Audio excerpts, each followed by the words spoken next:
Thank you for everybody. If you're joining, tell us where you're joining from there in the comments so that we can see where you're joining from there in the comments. And that would be great.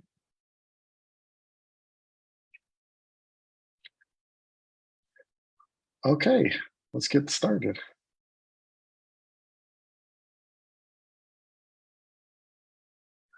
Welcome everybody to this training on how to book paid speaking and corporate training. I'm your host. My name is Kimanzi Constable. If this is your first time interacting with me, I am an author of 4 books that have sold over 150,000 copies.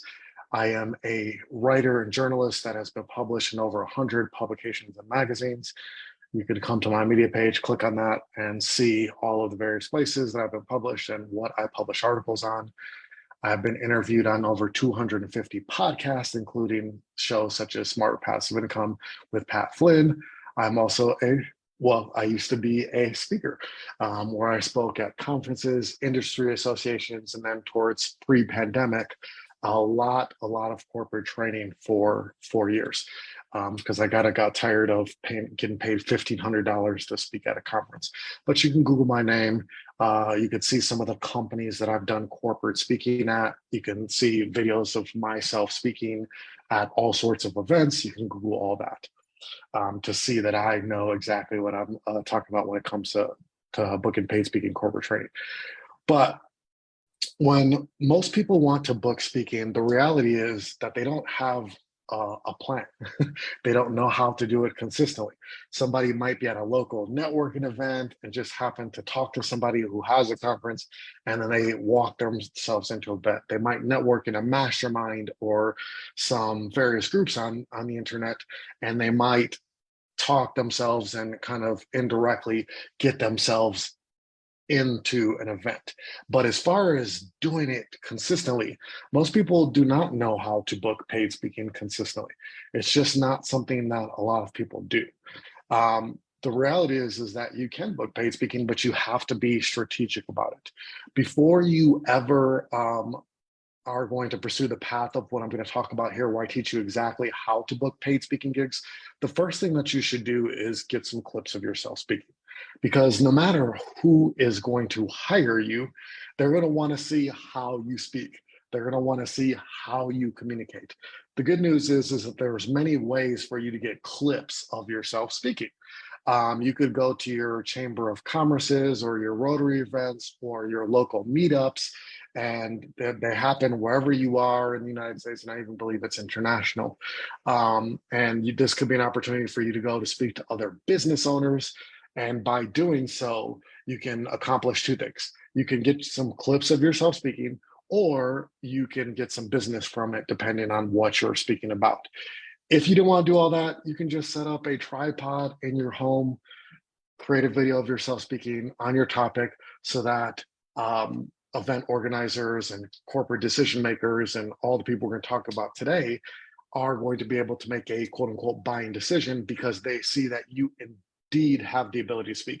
You can create the best pitch in the world, and you could probably get yourself a conversation with a decision maker. But if they're not confident in your ability to speak, or you get to that discovery call and all of a sudden you're not communicating in the way that they're expecting, the deal's going to fall apart.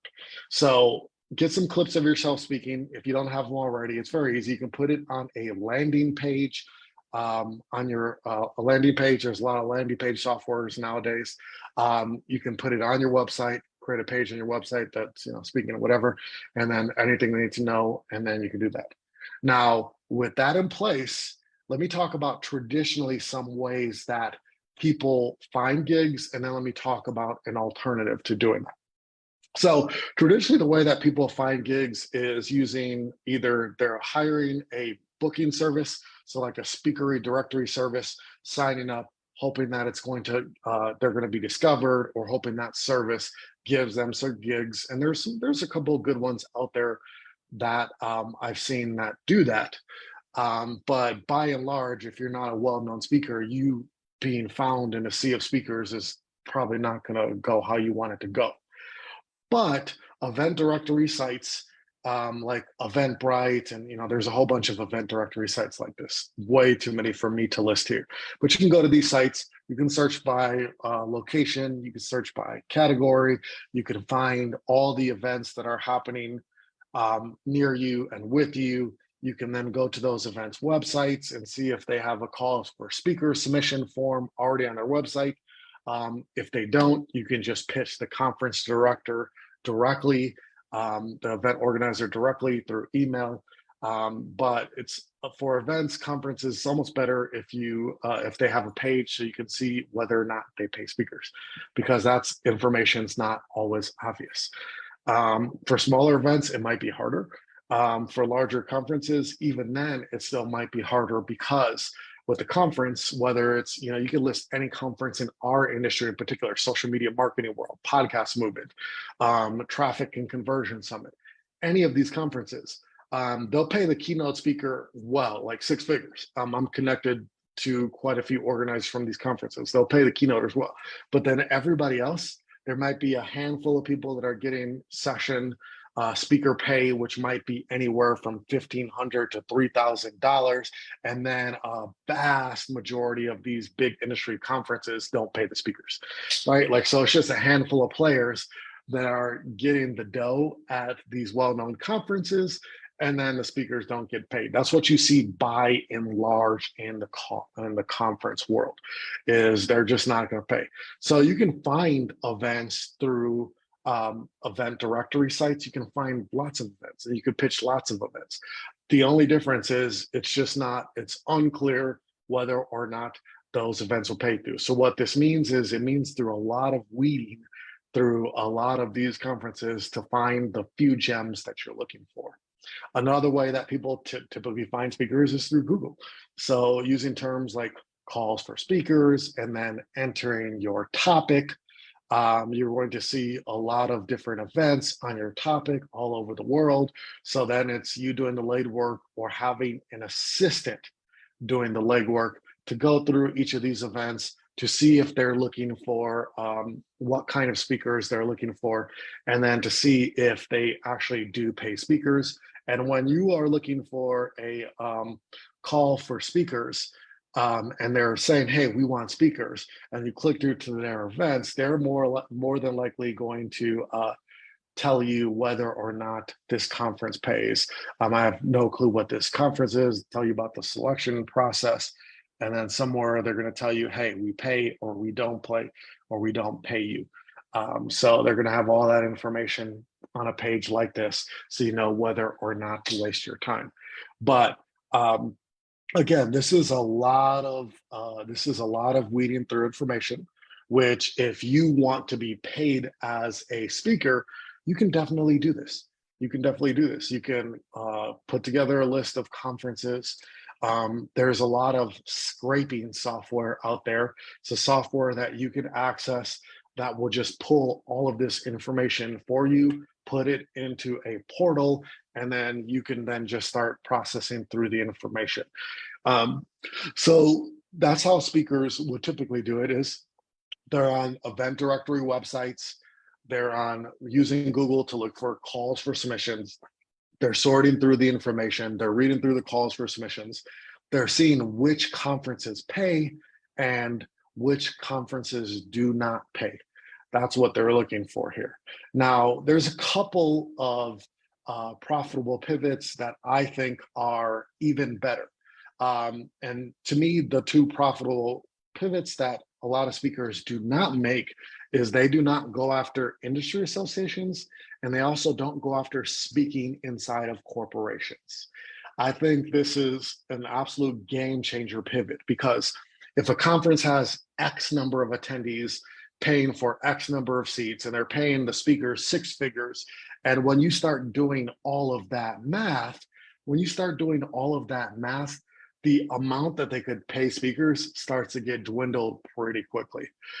So unless you plan on being a well-known keynoter, or you have some sort of connection to the organizers, you're probably not going to get the big bucks, and it's probably going to be hard for you to book paid speaking at conferences and smaller events to do that consistently. In speaking, that's not where the real money is. from what I've seen, from my experience, it's industry associations and it's corporations that tend to be where you can have the most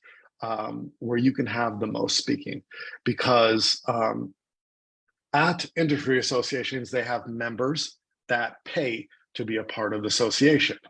Um, at corporations, their training budgets are literally in the hundreds of millions of dollars each year that they allocate for corporate training. So they have huge budgets to pay speakers in corporations, huge budgets to pay speakers. And a lot of times this money has to be used, otherwise it gets struck in from their budget in the next year. So when it comes to speaking, there are some really profitable industry associations that you could speak at. And even more than that, corporate training is absolutely profitable way to start booking paid speaking gigs and to do it consistently. So how do you find industry associations? Again, you can Google what it is that you do, the industry associations where you live. You can go to the national ones, like, the ANA Business Marketing is a national association that has chapters in every single or most cities in the United States, et cetera, et cetera. So there are a lot of really big national associations that pay speakers to come in. They have events and they pay speakers to come in. And then there's some local ones that you can approach. When I first started doing paid speaking in 2017, this is exactly what I did to get started. Was I started with associations. Now, if it's a smaller association, it's not going to be the big bucks. It's the $1,500, the $2,500 gigs to get you started. The national ones are going to be paying more, but it was a good place to get started. I didn't have to travel far. I could get paid to speak on the topic, and then I also could get other business. So it was a situation that worked out really well. So there's a lot of associations that will pay well. But what I want to primarily focus on is corporate, because that's where the bigger money is, that's where more opportunities are. And we're now starting to get to a point where a lot of corporations are bringing people back to the office. There's a lot more corporate training happening now that there's this push to get back to the office. And so for you as a speaker, getting into corporate is a profitable pivot that you can make. Now, I'm going to tell you three ways that you can book corporate. So the first way is just through networking. So whether that's your networking events that might be hosted by the corporations, that might be your business networking events where you can meet corporate decision makers or people that can give you that, that introduction to kind of get the process started. Those get into networking events, and doing that a lot of times in person can be a great way to get corporate decision makers. But when I booked a lot of corporate consulting, I did all of it through cold pitching. I did not do any warm networking to book corporate consulting. I didn't do any networking at all. All of my corporate trading was done through cold pitching. And I'm going to tell you the two ways that I found corporate gigs. So the first way was I just went to job boards and I looked for companies that were trying to hire an employee for what I did. And then when I saw that they were trying to hire an employee for what I did, I would pitch them on why they would rather have me come in and do either a one-off training or a series of trainings on that topic, why that was more cost effective for them than hire an employee. Because by bringing me in for training on marketing or whatever, they're not going to have to pay me 401k and health insurance and whatever else they got to play if they hire an employee. They can get exactly what they paid for. They can get the training on what they needed without all that extra expense. And since they had already budgeted X number of dollars, they would come in on whatever they budgeted. And it was I liked going after companies that were hiring on job boards. So I put in my topic, I put in, digital, I could do marketing, I could do digital marketing, and I could see companies that need that and that have a need for that. Now, I liked this approach 50% of the time. 50% of the time, they would say, no, we want an employee because we want to have somebody in the office and to be able to look at them and tell them what to do. But the other 50% of the time, they liked it because they saw the need of it being cost effective for them. I liked this approach because all of these companies that I would pitch, I don't have to convince them why they need what I do. Right? If you are in the convincing business with getting clients, it's going to be much harder than to convince somebody that already knows they need what you got. So these companies were already convinced that they needed my topic. They needed digital marketing. They needed, social media marketing. They needed whatever that I was pitching. They needed that need, but they weren't sure how they were going to get it fulfilled. So I would just go through all the job boards. I would cherry pick, back like even during the pandemic when I was virtual, I just looked for virtual and I would cherry pick and I would find the companies on here and I would pitch them. Now, with any approach, whether you're using Google, conference directory websites, you're using job boards, with cold pitching, what you have to do is you have to go to the company. Obviously, you're looking for the so if let's say I was going to pitch a Land's End here, all right, what I would do next then is I would go to LinkedIn, I would look for their page, and how I'm going to find the person I'm going to pitch is under their people, which is these are going to be their employees. And then I'm going to look for the training director. Sometimes they call it learning and development. I'm going to look for who that is. Talent development. So I could pitch Sandra here, director of digital products. So yeah, or I could pitch the human resources director. So if I was going to do this, the person that I'd probably pitch Sandra. And then I would pitch Sandra and say, hey, I see that you are trying to hire somebody to help you with SEO. And I'm going to actually show you one of these pitches in a minute here. But this is who I would pitch. So this is what I would do. This is how I booked, I don't know, maybe 20, 30 gigs from cold pitching, was just finding them on job boards like this. Again, it shows them they're convinced that this is something that they want to do. I don't have to sell them on this. So here's an actual pitch to a company that I found on a job board that was trying to hire for email marketing. So this is exactly what I pitched them. Hey, congratulations on building this thriving company in Chicago. You're doing great things. Email marketing is great. Continue that growth. It's great to see that you're looking for an email marketing specialist. Have you ever considered using an agency? And then I go into who I am and what I do. So I'm the co-CEO of this agency. I am an author of 4 books. Here's my articles. I've been interviewed on podcasts. Here are some of the companies that I've consulted for in the past. Our clients love the results that we get for them. And the things that I'm strategically linking to are the agency, an article that I feel like is relevant, and then of course them to hear my interview on the topic. Then I go into why this topic is going to help them get real dollars, even though they're already convinced of the need, but it's just a template that I use. So I'm telling them, here's how my topic, what I do, what I teach can add real dollars to your business.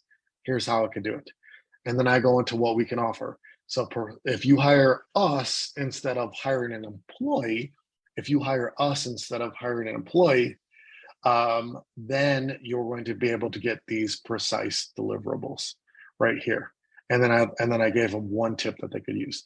Now this was me pitching this as an agency that I used to have But if I have plenty of pitches where I'm pitching speaking and corporate training as an individual and using pretty much the same approach, just changing the languages. Instead of saying, have you considered an agency? Have you ever considered bringing in a speaker? Just changing the language a little bit there. And then when you do it right, they respond and say, I'm just asking, can we have a conversation, explore this further? Yeah, thanks. Tuesday or Wednesday of next week's works, but I could be available for a call. Let me know what works for you. And then, of course, we have the whole conversation.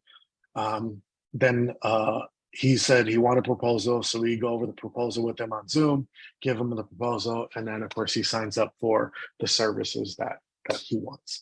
But he needed something. I told him that, especially on the discovery call, that it would be much better to bring me in as a trainer that could work with his tech team and instruct them on what to do versus hiring an employee. As a speaker, I've also done this where I'm saying, hey, instead of hiring this employee, or to make sure that you hire the right employee, bring me in to train your marketing team. I'll give them a talk. It could be one talk. It could be a series of talks on what they need to know about digital marketing. And that way, at least you know what to do with digital marketing to be able to hire the right employee. And as far as a cold sales pitch goes, this is a strong cold sales pitch because they can get what they need while saving money, and then also be able to get their needs fulfilled as far as the topic goes. So for, again, 50% of the time, it was great.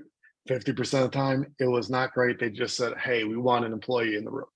But going after companies that have already expressed a need and offered yourself as a one-time speaker, a speaker that speaks once a month, there's a lot of different ways that you could package this. You could do it just virtually if you don't want to actually go into the office.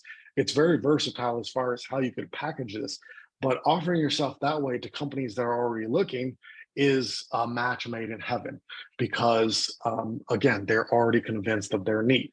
So as far as finding speaking goes, yeah, you can go to event directory websites. You can try to network your way into a few gigs here and there. You can use Google to find events that are looking, and you can do all that legwork. Or you can come here to people that are already convinced and take your shot, and it could go 50-50. The worst that they could say to you is no. But this approach tends to lead to the higher paying gigs when they do say yes, because again, the corporate budgets are larger than any event. If you look at the chat here, you'll see a lot of people are talking about a lot of these events want you to speak for exposure. Corporations pay you for everything. They even pay you for the discovery call. You're not going to be speaking for exposure here.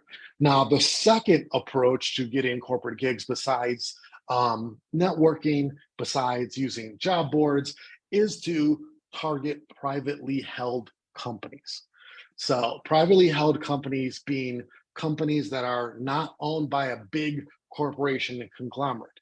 Because even in the corporate process, let's say you wanted to book a gig at Morgan Stanley or Unilever or some large corporation, you could definitely do that. But if you're going to book a gig in one of those large corporations, you're going to have to go through a procurement process. You're going to have to be approved as a registered vendor. They're going to do a background check. They're going to want to see what kind of insurances that you have, liability insurances that you have. And you're going to have to go through this process where you are approved as a registered vendor. Now, once that happens, then it's going to be much easier to get gigs. But that could be a cumbersome process a little bit of times for some people. Privately held companies could be owned by one person, could be owned by a family, it could be owned by a series of families, but they are privately owned, thus eliminating some of that red tape that you might get if you try to go for the bigger corporations.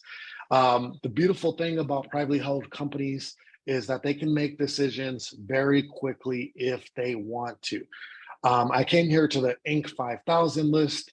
They have a 5,000 list in the United States. They have a 5,000 list in Europe. It's 5,000 of the, I don't know if it's the best or the fastest growing companies in the United States and Europe. And they have this list here, which is pretty thorough because you can search by industry, you can search by state, You can search your top tens. You could look for a company. So let's say you wanted to do let's say you want to do AI. AI is a really big topic right now, right? Like that's all you want to do was speak about AI. Then what I would do is I would just search for financial services companies. So because financial services companies tend to be the ones that pay the most. They're going to need to embrace AI either in their content or maybe even how they trade. I don't know. I'm not an AI expert, but I would choose this industry. I wouldn't go to, like, if you're doing AI, you could go to some advertising and marketing, but those companies are probably doing the same thing. So I'm going to go to an adjacent company. So financial services companies. All right, I do AI. I'm targeting financial services companies.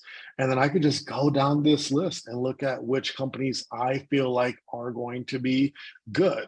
BlockFi being a crypto company, that's probably not going to be a great target for me, but I would just go through this list, look for companies that I think make sense for what I do a little bit of research about the company.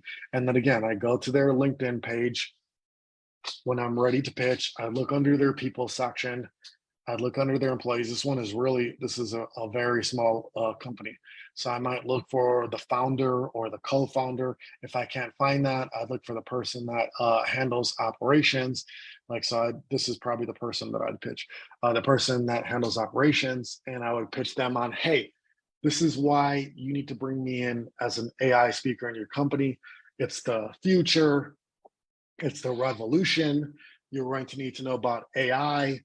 I'm going to be a great AI speaker, and here's why. Again, following this pitch template that I had here.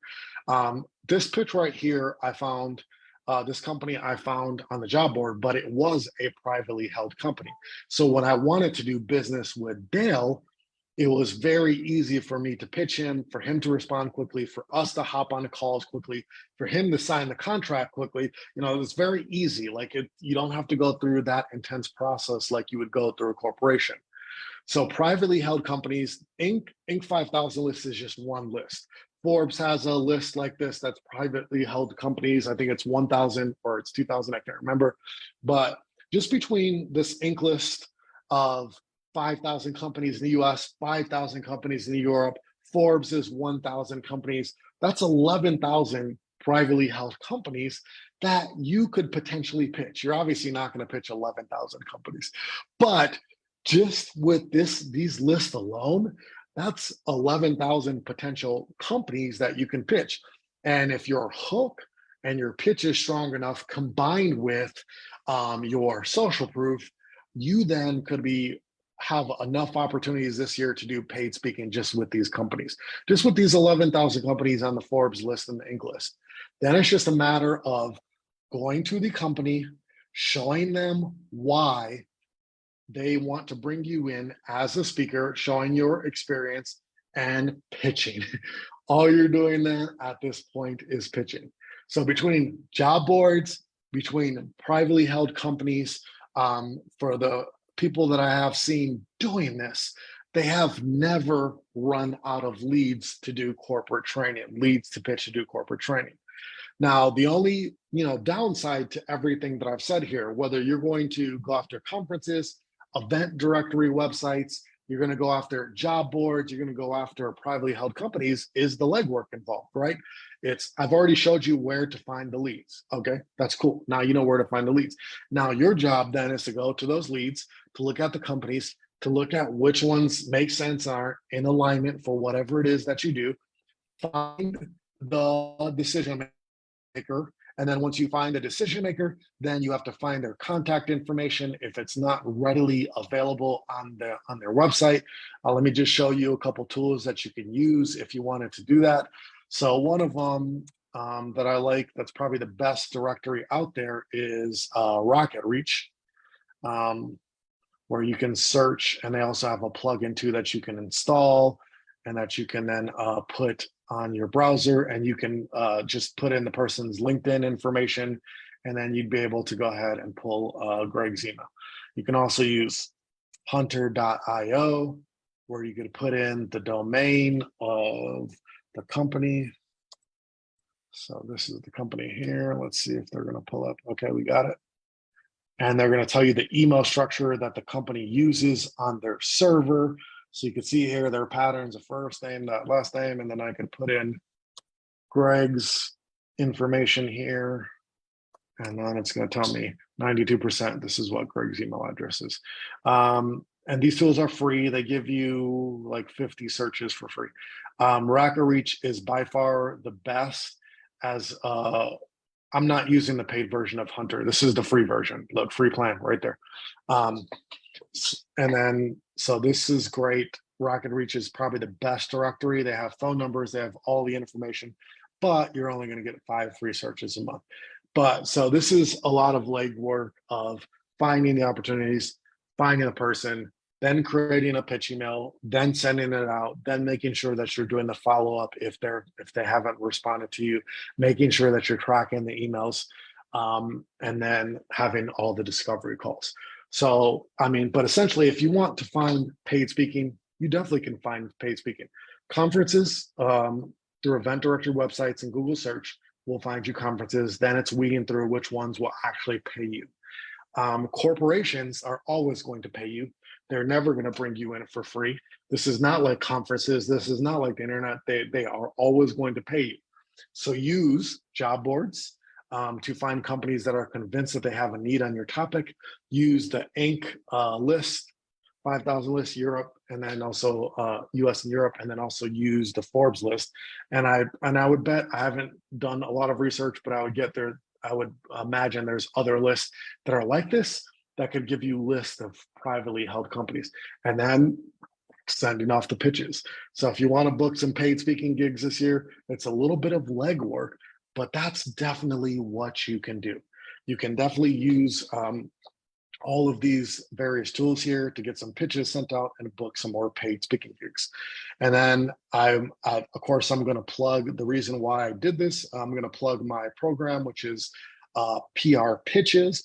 prpitches.com will tell you all the information that you need to know about PR Pitches. But I'm going to open it up for Q&A in 1 second. The only thing that I'm going to tell you about PR Pitches is we have event associations in here. We have conferences in here that you can pitch. And with our database, what makes it special is we have all the contact information for 4 million people in here. So you can just add this to your contact list. You could be pitching all of these various opportunities using our speaking pitch template or using any of the templates that we have in here.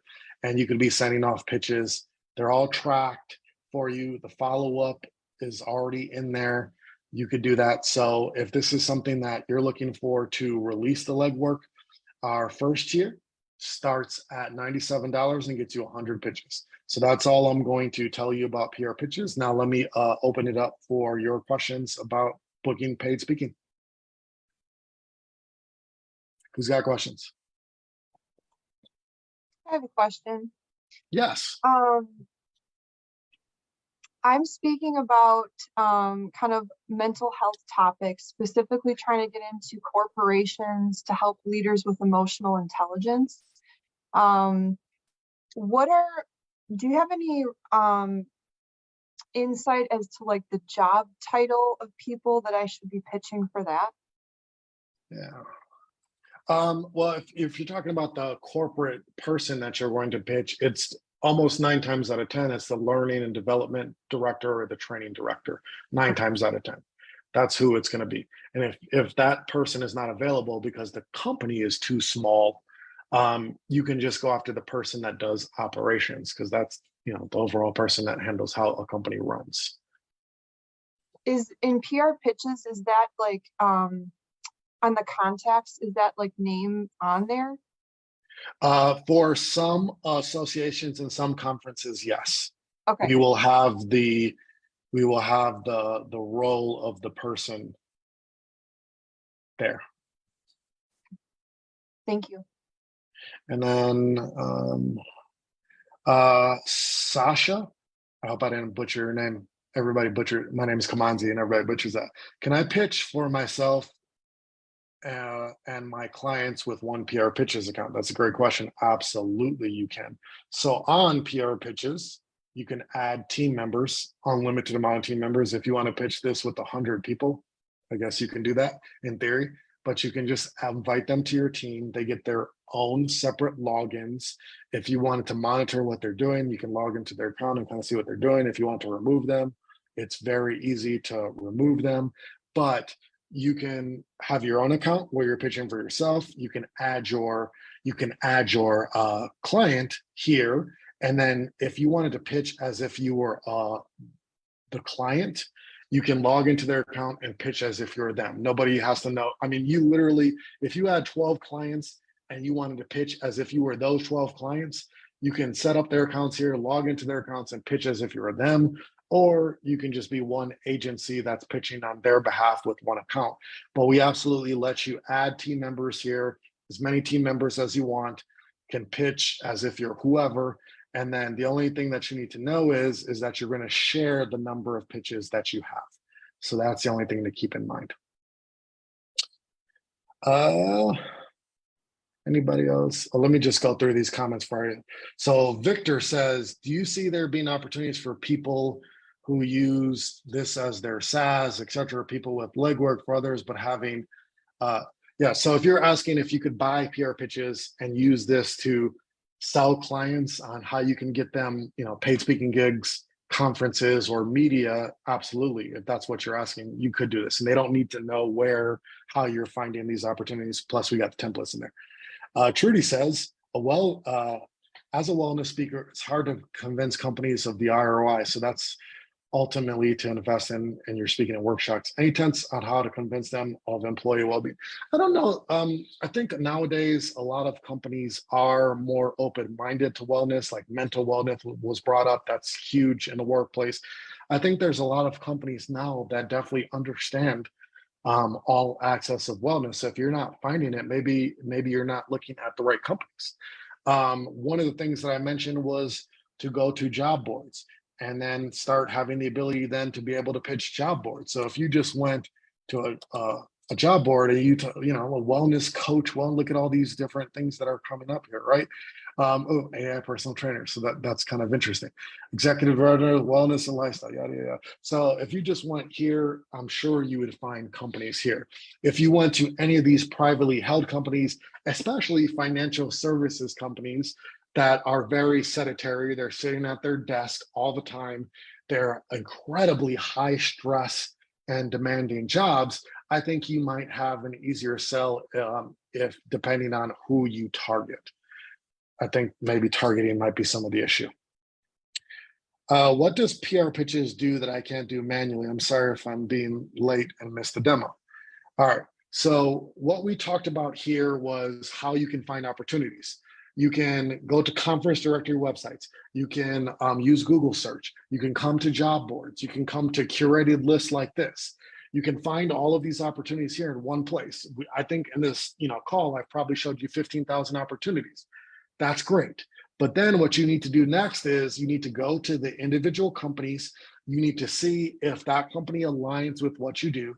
Then once you do that, then you have to find the person to pitch. Then you have to find their contact information. Then you have to create the email. Then you have to send that out. Then you have to track it. Whereas if you came to PR pitches and we have 448,000 associations, 4,000 conferences here.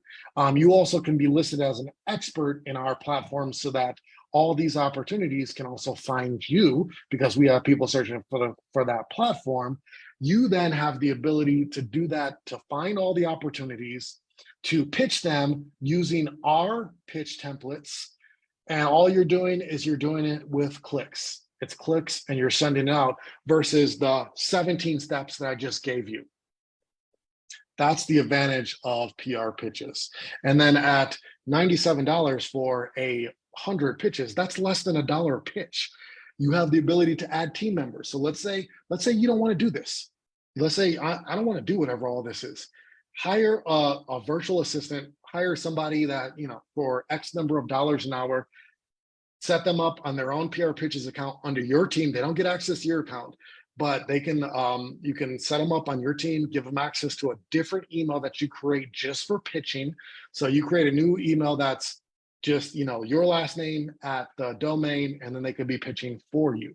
So now you have somebody else pitching all the opportunities that we have here with just a few clicks versus them doing the 17 steps that I do, you could set up a system where you are automatically pitching paid speaking gigs, corporate training every single month, or media and stuff like that every single month without having to do it yourself.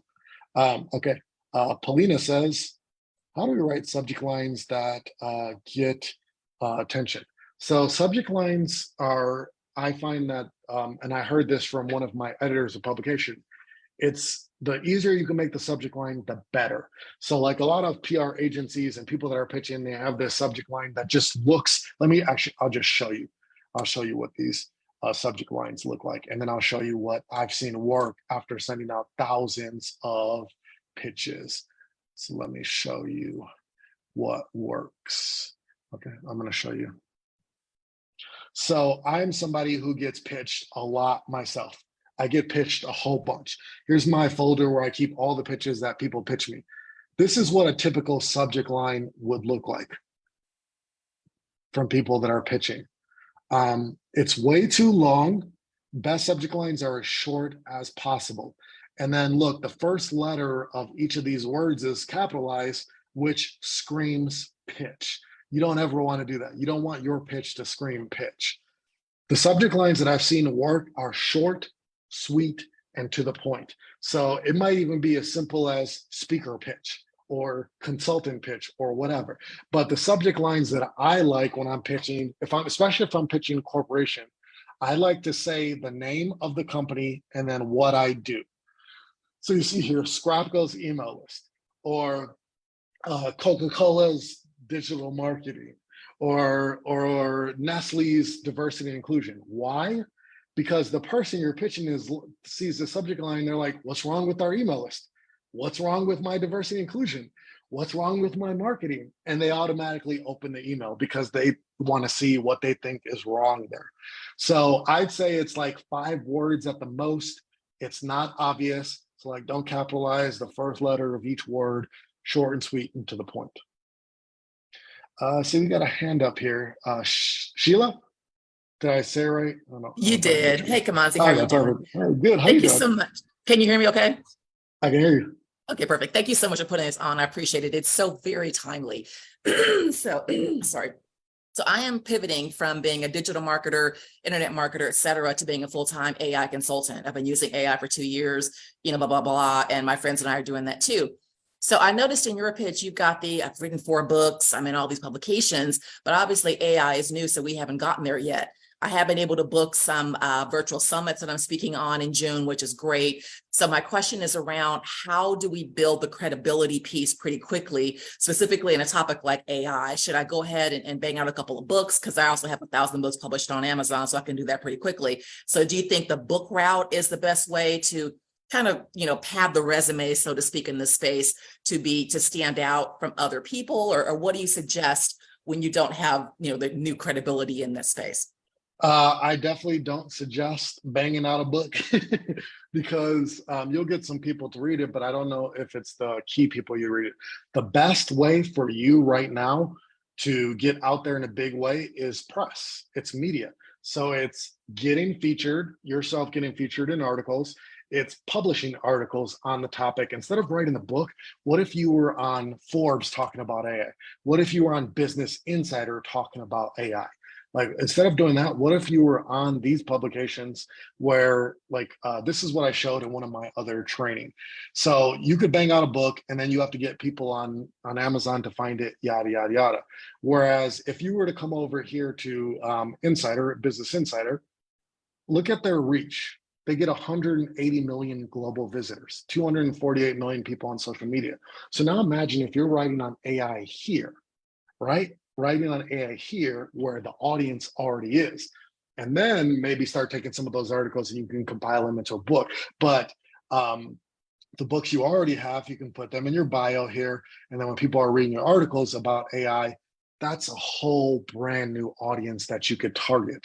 If you look at, all these publications are looking for content on AI. Let's say you wanted to be in a fast company, right? Like these publications that are looking for like things on workplace culture, leadership, or whatever. Could AI help with any of this stuff, Sheila? Yeah, absolutely. Right. And then you write an article for Fast Company, which gets 20 million visitors each month. And guess what? They pay you to write that article. So you got paid, you got exposure to 20 million people. You're now in Fast Company or Business Insider, whereas just the credibility of that one, I showed this in a training the other day, just the credibility of that gets your audience to go nuts, right? I think media is a much better way to start. I think you start with the media, and then from there, if you wanted to pitch a corporation or you want to pitch paid speaking, and then they were able to read your articles on AI and here, what do you think how much more impressive is that going to look? Absolutely. So I know you used to do training on how to get into publications. I'm pretty sure you probably still do that. If I need to learn about that, what's the fastest way? What can I invest in like ASAP to make sure I'm doing that properly? Yeah, well, if you want something to do it for you, the reason why I did this training is because we have a software product called PR Pitches. So that will do it for you. Okay. If you just wanted a course to take on your own, I have a course called the Paid to Publish Masterclass, which has gotten tremendous feedback. It can walk you through this as well. That's paidpubs.net. Okay.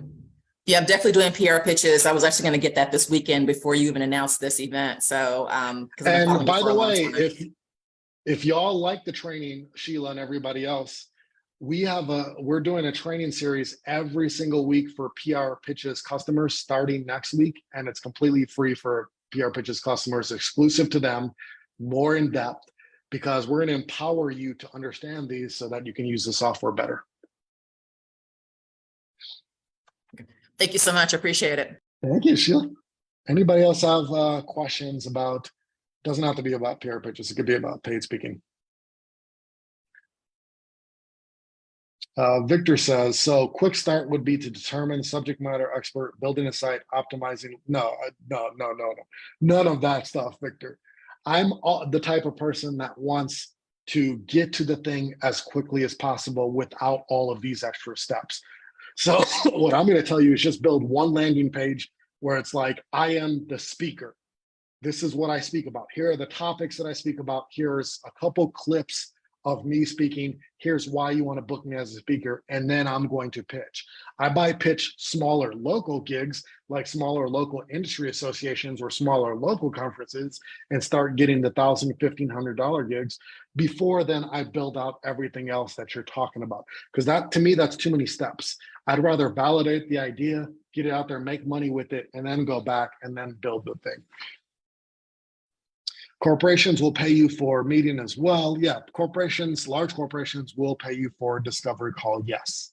Mike says, can we use PR pitches to pitch local media? Absolutely, Mike. Not only can you pitch your local media wherever you are, so you can select genre, you can put in your state or whatever, but you can also pitch newspapers, radio shows, and TV stations that are national and also local. What do you recommend in terms of follow-up to our pitches to be sent out by PR pitches? What we also recommend for follow-up is that you wait at least 7 business days. You have to remember the people that you're pitching, whether it's a corporation, whether it's an editor, whoever it is, these people, you know what, they're not entrepreneurs. They all work for somebody. They work for a corporation. They work for, the publication. And I think a lot of times for entrepreneurs, it's hard to understand non-entrepreneurs.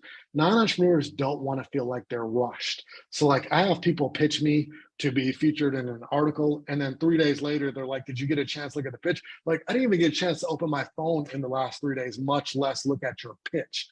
Like, so I think you have to wait at least 7 business days. You have to be a lot more patient with these opportunities. These are not internet marketing opportunities. You have to be very patient. So I suggest you wait 7 days before you follow up. I suggest you do 2 follow-ups, 7 days, say, hey, I was wondering if this could work. And then wait 7 more days. Hey, I was wondering if this could work. And then after that, I might consider moving on. Paulina, looks like you got your hand up. Hi, how you doing? I wanted to continue with what I was just asking about the follow-up and not just keep on writing it there. So you're saying give them more time because they're corporate and they don't operate on the same mindset. what is, what's the right way of saying it? What is pushy versus what is a good follow-up? And do you give us examples of follow-up pitches as templates, or do we come up with those on our own? No, we have follow-up templates in PR pitches.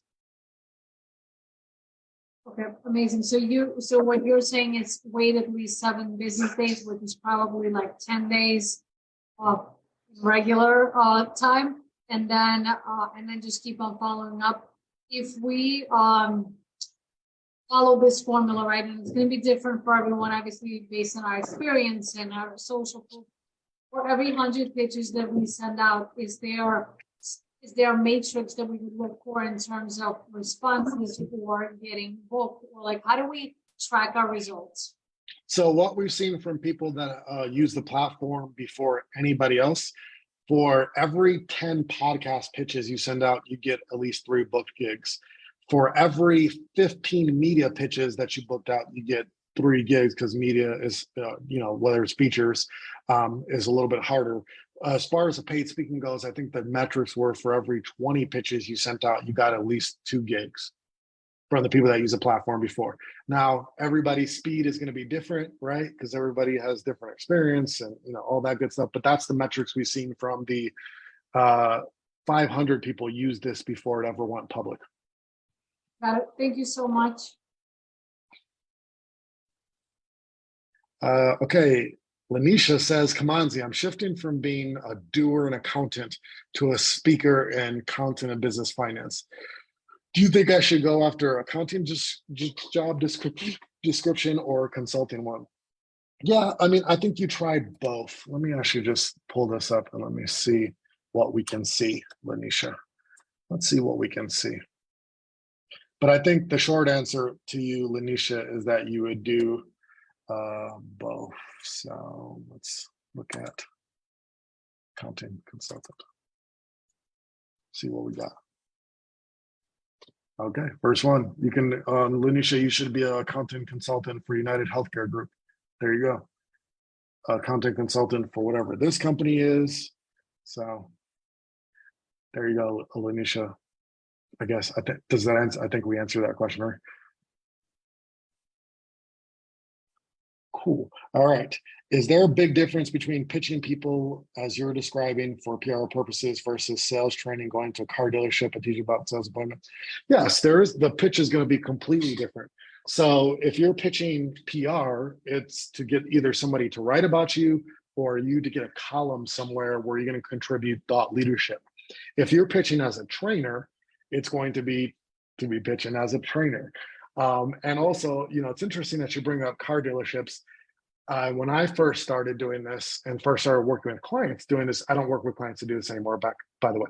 But when I first started working with clients to do this, they booked so many car dealerships for sales training, it wasn't even funny. A man named Jimmy Burgess, you can look him up, Jimmy Burgess, he's a sales guy. He booked so many car dealerships, it's funny. But that you're going after training in the pitch that I showed you earlier. That's going to be a different pitch than PR. Does PR pitches help you with translating placement with impact, i.e. impressions, revenue, basic demonstrating the success? Yes, in our templates, we do have portions there where we show you how to demonstrate the relevance for the speaking or the training. Yes, in our templates, we do. And another thing that I would add, as I said before, I don't know when you jumped on, Andrea, we're adding exclusive training for PR pitches customers starting next week. So all of what the little sample that you saw here, my little 30 minutes of giving you this here, we're going to a lot more depth with our clients. Andrea, you raise your hand? Yeah. Let's hear it. Thank you. I wanted to clarify. So I'm thinking on the PR side, and if I use PR pitches, is there some way for me to go back to my client and say, you've received, this many placements, and this is, how many impressions that would equate to, and this is how much revenue impact that could potentially have been. Do you know what I'm saying? So you want to demonstrate to your clients the revenues of using the software, or the ROI of using the software? No, the ROI of the placements that I get by using. Oh, gotcha. No, this software really is only going to show ROI to the opportunities that you're pitching, not so much to your clients. Like if you're talking about, let's say you got them booked on a podcast and you want to show them, hey, this is really impactful, even though they've never heard of the podcast. Is that what you're talking about? Yes. Yeah, no, this is just a pitching software. Okay, thank Now, you. if you were a client and you wanted to have a separate, like, when we offer demos for clients, if you wanted to have a demo and if you and I wanted to talk about that on a demo, I can definitely show you how to do that individually. Okay, well, I will follow up with you because I am going to become a client and I would love to have that conversation. Okay, we can have that conversation. Absolutely. I get it. Might Okay, I ask a question as well? I don't know if you have time, but yes. I'm actually interested, and I have been in you with some PR help over the years. Definitely going to get the course and wanted to see if there's an opportunity, like maybe just talk about rate and like maybe consulting with us or generally helping us with our PR strategy. Are you saying how much you should charge a corporation? I'm wondering if that's something that you would offer. I do offer strategy sessions. If anybody's interested in that, I'll just put my Thank email you. here and we can have a conversation about that. I do offer individual strategy sessions where we can walk through all this. Absolutely can help you with the rate. Absolutely can help you with your PR. Who else? Give me something juicy. Come on. Well, I have another question if no one else does. Yeah. Okay, so this is now about pitching myself as a freelance writer, contributor, or whatever. So I do write, but I do it very locally for arts and culture. And I want to be able to write for these larger publications on business related topics. So I don't have the clips related to that. I mean, I have content online, but I'm not a big social media person either. So what would you suggest I use as my credibility building statements in a pitch? They don't care about your credibility at all. Or the social proof part, like They don't care about your social proof either. Okay. I did this in the training yesterday. Editors do not care. They're not impressed. They do not care. You know why? Again, because they're not entrepreneurs. So the things that impress entrepreneur are not going to impress them. And then as far as clips go, this is what an editor explained to me. If you wrote an article for a local place or for a large place, you are going to work with an editor, correct? Yes. So here's what a publication editor thinks. They think, I don't know whether you were good or that editor was good. So it invalidates the social proof because you could have been a bad writer, but the editor made your article better. And each editor or publication has worked with a bad writer that they've made better. So they don't care about writing samples. They don't view those as valid. The only thing that they care about is the potential article that you're pitching for the publication. That's the only thing that they care about. That's it. What are you going to write for our publication that is going to be interesting to our readers? And here's the good news. Guess what? They tell you what they want. So I pulled up Julia Herburst, who is the senior editor at Fast Company in charge of contributors. I pulled her up earlier, and she tells you, this is exactly what I want. I want articles about workplace culture, leadership, hiring trends. Here's how much I'm going to pay you. Here's one of my favorite editors at Business Insider. And what does she say? Does somebody, Sheila, are you here? Are you still here, Sheila? Look, I'm you here. know somebody who uses Chat GPT, Auto GPT. This is PR. Here's my email. Pitch me, right? For the next month, I'm looking for this. I love to get in contact with freelancers that do this. The topics that I'm looking for are this. All of these editors for all these publications tell you exactly what they're looking for, and they give you their email address to pitch them. All of them do this.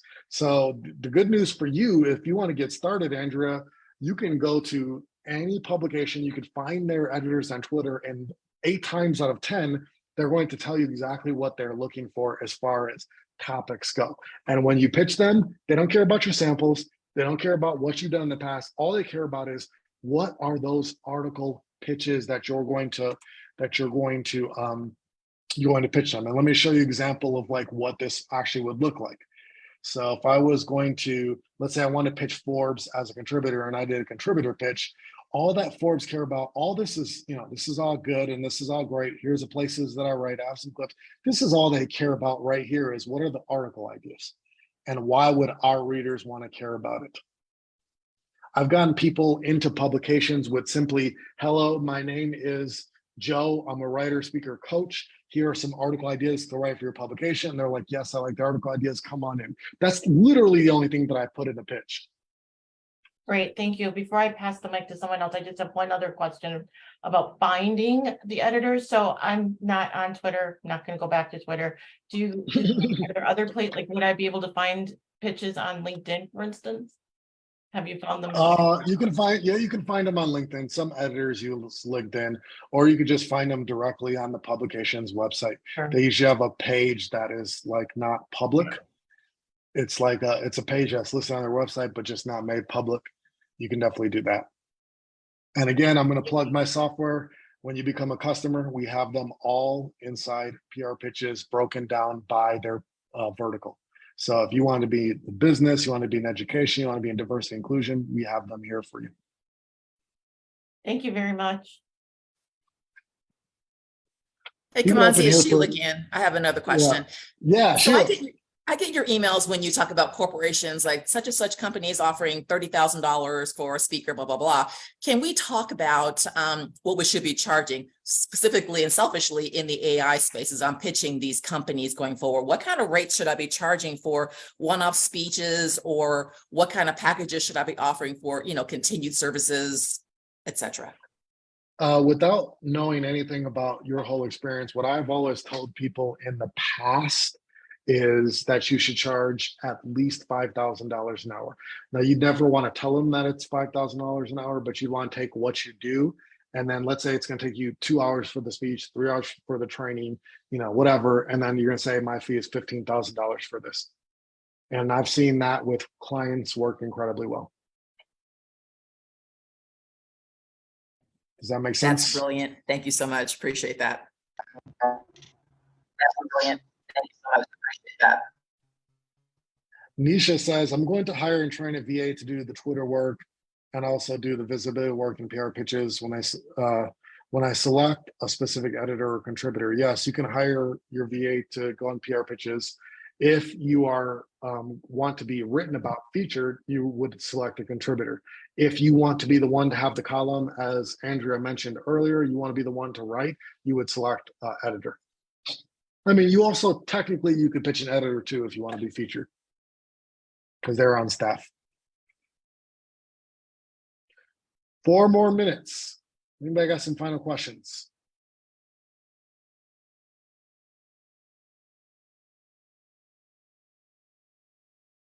Victor says, to start running the Jimmy Burgess model, would it make sense to buy PR pitches one of your courses?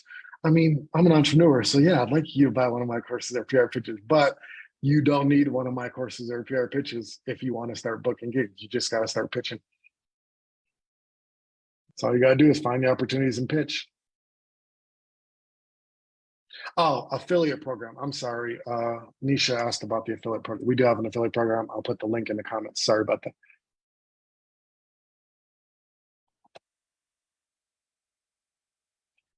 Any final questions here? Want to say something that's going to stump me? Will you talk more about the trainings you're going to be doing for next week in PR pitches? Because I'll be in there. What are you Each gonna be week is covering? going to be a new training. The first one that I'm going to start with is media, so features and contributor accounts, because that's what I have done for 12 years. So I'm going to start with that one, teaching people everything they need to know step by step on how to get featured, how to get the contributor accounts, and then I'm going to show them within PR pitches who they should be pitching, et cetera, et cetera. And then each week will be use something different. Corporate training, booked as a corporate trainer speaker, to be booking paid speaking gigs, all the things that we have in PR pitches, how to get booked on podcasts, all the things we have in PR pitches, there's going to be a training on it. We're really going to empower our people. Make sure you all are good.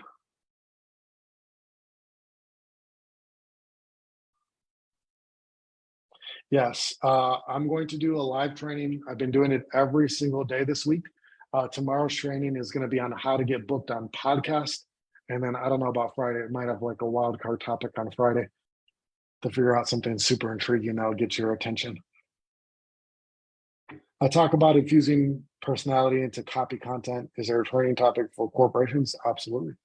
Corporations spend, I think I saw the last figure was like something like $4 billion a year, or it might be higher than that, on corporate content. So absolutely, that's a topic that they want.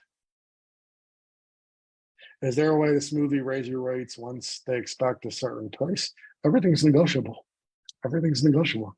Just say, hey, I charge more. And then you have to have your ceiling as far as how low or high you're willing to go before they say, hey, we're ducking out.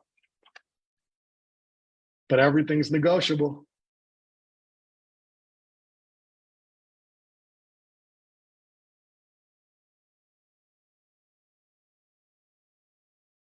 Welcome. I want to say welcome to Lanisha, who joined the PR Pitches family. We're excited to have you, Lanisha.